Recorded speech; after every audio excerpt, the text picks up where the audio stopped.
болбосо мындай немедегилер иштейт да, баягы студенттер же болбосо жаштар көбүрөөк иштесе десең, алар эмнеге келбей атат, көпчүлүгү түшүнбөй атат да, эмнеге ушул бизнеске, сетевой маркетингге түшүнбөй аткан үчүн келбей атышат да. Негизи сетевой маркетинг бул силердин бизнесиңерде, силер жаштар иштешиңер керек. Себеби азыркы учурда технология күнүнөн күнгө жылдан жылга обновлять этилип күчөп кетип атат. Интернетте онлайн товарлар сатылып атат. Азыркы 5 жыл мурунку менен азыркыны карасаң, азыр продажаны оптовиктер жөн эле карго менен аяк бияк менен алып келип атышат. 5 жыл мурун аны как-то өздөрүнүн бир доставка менен иштешип, өздөрү неме кылып жүрүшкөндө, азыр даяр. Даже Кытайлар продукцияны өздөрү алып келип туруп мына берип атат да, алдыңачы через интернет, Alibaba'дан, AliExpress'тен заказ кылышып эле алып келип берип атышат да. Ошон үчүн силер иштешиңер керек. Но сетевой маркетингде азыр традиционный бизнесте уже эч ким көп адамдар байый албай калды. Мен ошол сетевой маркетингде иштеп жүрүп аралашып көрөйүн дедим. Традиционный товар алып саткангач, көп нерседен артта калабыз да, потому что көп нерселерди уже рынок охвачен, даже глобус немелерин баардыгы уже не издесең баардыгын таба турган ушундай болуп калыптыр да. А силерге эмне үчүн дегенде, силер азыр телефондо эле отуруп жакшы иштесеңер болот да. И всего лишь болгондо эле $15 деп атат го мына эжебизчи. $15 бир эле жолу бизге как бы 1350 сомго как бы бизге жөн эле интернеттен бир контейнер же торговый бир немени сатып алган болуп атабыз да, 1350 сомгочу. И ушул 1350 сомго компания бизге личный кабинет ачып берип атат. Личный кабинет ачып берип атат. Ошол личный кабинетте биз именно биздин кабинетибизде нелер сатылат? Ассортимент көп эмес, болгону эле ошол биздин бир эле направление здоровье да, японский продукциялар азыр эмне издесең, Япониядан бизге ушул жерге келип калды да. Эми азыр ценасын айтканда, ушул 1350 сом менен регистрация болсо, личный кабинет ачылганда, эч болбосо деп атат да, өзүңүн, мисалы үчүн сен магазин ачсаң, өзүң проба кылып көрөсүң да, продукттарды алсаң, өзүң ичесиң, туурабы? Кийим алсаң, өзүң кийинесиң, когда уже өзүң магазин болгондо, өзүң уже пользоваться этесиң. Ошон үчүн компания болгону ушул продукциялардан $100 же $200 же $600 каалаганыңча ушул өзүңүн магазиниң, вот это твой магазин 1350. Ушунун ичинен ушул жерден алып, өзүң ичип койдуң для здоровья. Өзүң ичип коятсың и өзүң ичкенден кийин, мисалы үчүн сен магазин ачсаң деле, кандай магазин ачсаң, рекомендовать этесиң да, мен бул жерде магазин ачтым, кел соода кыл, досуңа айтасың, таанышыңа айтасың. Ошондой эле айырмасы, а бул жерде сен только интернеттен эле сен өзүңүн личный кабинетиңин ссылкасы болот, ошол ссылканы эле досторуңа, тааныштарыңа жөнөтсөң, алар ошол ссылка менен кирип туруп, продукция, компания возможностьтарды өздөрү окуп туруп эле, анан кийин хочу как-то мен дагы ушуну ачайын десе, это уже 1300 сен филиалдарың ачылып кетет да. Ты хотел бы, чтобы сенин магазиниң не то что жалап деле эмес, уже Америкада, аяк бияктарда уже Москвада, кайсыл жерде болсо крутить эткен, сонун да туурабы? Ушул менен сен бизнесиң баштап атат. Кааласаң $100 берип бир продукцияны алып коесуң, өзүң үчүн ичип бересиң. Бесплатный да түшүп калат да. Эми бул жерде за рекомендация бизде компанияда, мисалы үчүн биз жөн реклама үчүн любой агент болуп атасың. Азыр рекламашы агенттер көп да, магазинге орбит таркаткан агенттер жүрүп турабы, магазин аптекаларга таркатып жүрүшөт, уже агенттерди нанимать этип атышат да. Мынанча каталогдорунда туруп алып берем, мынанча печенье алып келип берейинби, мынанча мороженое алып келип берейинби деп кирип атышат да. Туурабы? Ошого окшогон эле сен өзүңдүн мына жерде бекар турган болсоң, сен өзүңдүн агенттериң чыгып, например, сен эң жакын 2 досуң болот да, туурабы? Ар бир адамдын өзүнүн жакын 2 тааныш досу болот. Любой неме ситуацияда бири-бири поддержка кылган досуң болот. Ну, возможно, тууганың болот, может, кому-то уже продукция керек болуп калышы мүмкүн да. Но жерде бизнести жаңы баштап атканда бул системада иштеп көргөнсүң, какой-то как-то таанышып да болосуң. Понятие бар просто. Понятно бар. Значит, сенин жакшы неме болгонуңда, 1350 сомго сен киргениңде, бир продукцияны алганыңда уже компания менен сен уже как бы 100% бизнес партнерсуң. Сен айтканың болуш үчүн, сенин развитияң болуш үчүн сен уже конкретный официально киргениң үчүн Академия успеха деп туруп, академия окутат сеничи. И сага диплом берет. Ал жерде өзүнүн сабактары бар, как надо развивать, как надо приглашать, как надо уже международный рынок ачыш. Негизи ушу сетевой маркетинг, ушу индустрияда кантип иштеш керек, сага Академия успеха бар. ошол жерден окутуп сага диплом берет. Кааласаң бир күндө окуп түшүнсөң болот, кааласаң 10 күндө түшүнөсүң да.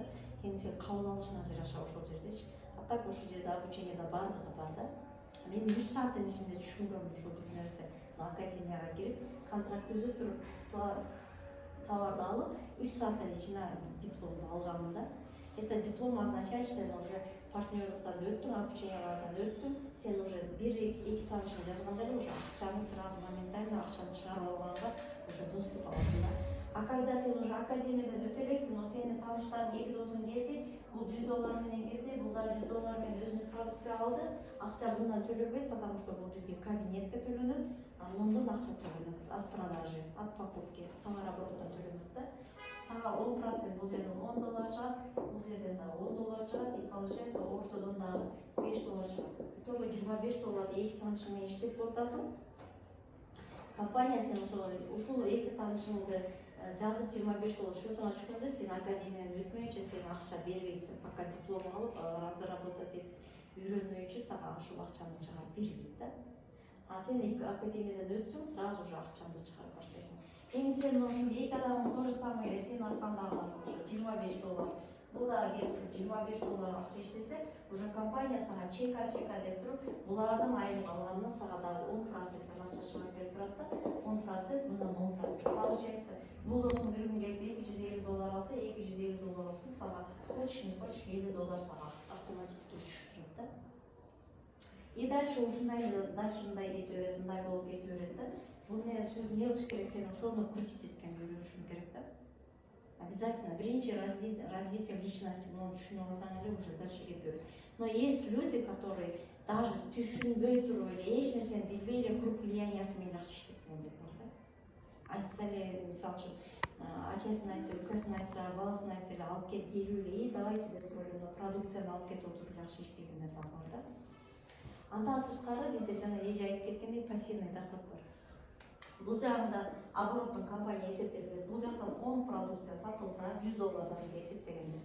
И бул жактан 10 продукция сатылса, компания сага дагы 20 штук продукцияны сатып бердим деп, но айлыктардан сырткары дагы компания сага 2 ай $50 $100 төлөп берет.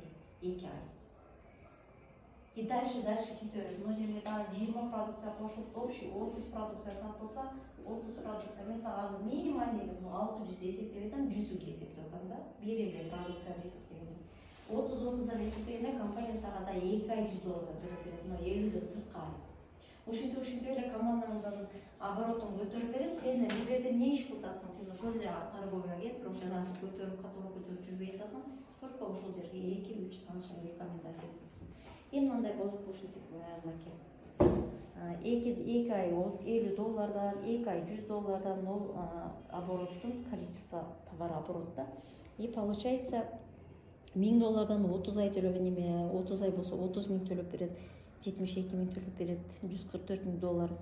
Эми мына оборот. Эми мына жерде оборотту мага эң привлекательный туткан нерсеси могул жерде $380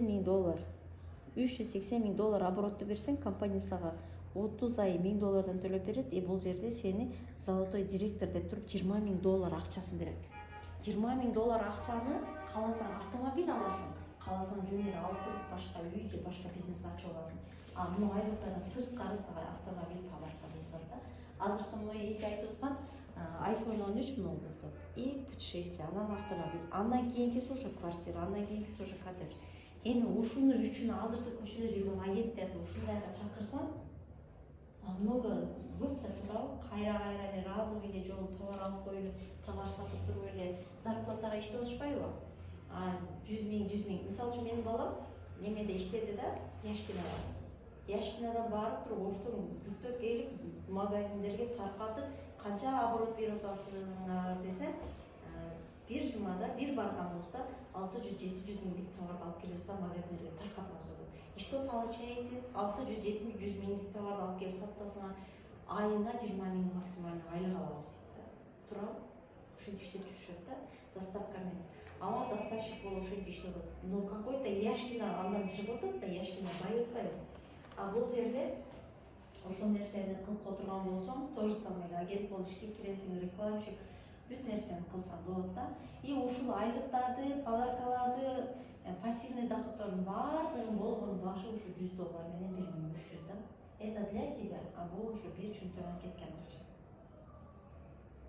Бул нерсеничи бир келгенде главный сутьту түшүнүп атасың да, что можно здесь, а так эми уже системага киргенде любой система сенден обученияны, сенден знанияны, бул жердеги мүмкүнчүлүктөрдү, возможность, кто такой Арман Тосконбаев, могулордун соучредителдер ким, что, ким кайсы ишти кылат, продукция кайсы нени кылат, ошол баарын уже вникать этип баштайсың да, киргениңден кийин. А киргичектин өз түртүн сага уже общий понятка берип атабыз да, вот такие возможности ошол жерде бар да. Биз азыр ушу сен эжекең, биз уже жаңы баштап атабыз мына немедечи. А так компания эми 3 жыл болду. Всего лишь 3 жыл. Сен канчанчы болосуң? 97. Бул 92-нчи жылкы бала. Историясы бул отан жанагындай швейцарский и японский сборка Казахстан. Өзүнүн отан деген өзүнүн немеси бар да. Саат чыгарган. Интернетке кирсең Арман Тосконбаев десең президентке биринчи саатын вручать эткен да, 2017 жылы. И после 2017-ден кийин 2 жылдан кийин бул компанияны ачып берип атат да, именно ради здоровья. Потому что 2017-18 уже билди да, ден соолук жок экен, ата-энеси ооруп калды, акча менен эч нерсени бере албайт экен, отандан миллион таап атса дагы бере албайт, главное здоровье да.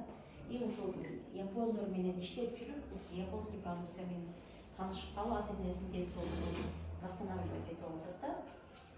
Сонунда туруп баласынан да 200 подарка.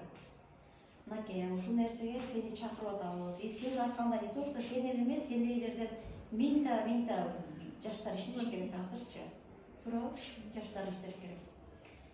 Просто үйрөнөсүңөр, секин үйрөнүп аласыңар. Но зато 2-3 жыл, 5 жылдын ичинде мен азыр балам айтам, 21-ге чыкты да, балам 5 жылдан кийин сен могул жерде местасы бар иштеп атабыз, алдагы күчү жеткенче иштеп атып, 5 жылда сен могул жерде үйдү да аласың, $20 машина да аласың, стабильный зарплатаны да аласың. Эми 3 жыл болуп атат да. Сен 97 болсоң, значит сага еще дагы 2-3 жылдын ичинде запросто чыгып кетесиң. А если эжекең болуп, эжекең пайдалана турган болсоң, эжекеңдин эжекелерине барсаң, мен кечегесинде көрүп атам, компаниясы сен мисалы үчүн үстүңдө кайдыча эже болсо, сен жерге 2 жыл калсаң, сен аркаңа кайдыча эжеке дагы бир эжекең жазып коет. Получается, сен уже эжекеңдин спонсор болуп атасың да. Конечно, жазылсың. Жазылып калсаң уже сен эжекең. Сен аркаңда сен преподаватель, сен уже за тобой иштеп атасың, сага акча чыгарып берип атат кайдачы. Классно? Просто ушул акча менен ушуну эле баштап туруп, анан кийин системага киришиң керек да, системага киргенде анан уже поэтапно үйрөнүп кетесиң, шагово үйрөнүп кетесиң. Мен айтам, мына жерге келген любой сетевикте дагы, сетевик эмеси дагы айтам, 3 ай личностный рост менен иштеп, а компания таанышып үйрөнсөң, 3 айдан кийин жөн эле уже стартовать этип кетесиң.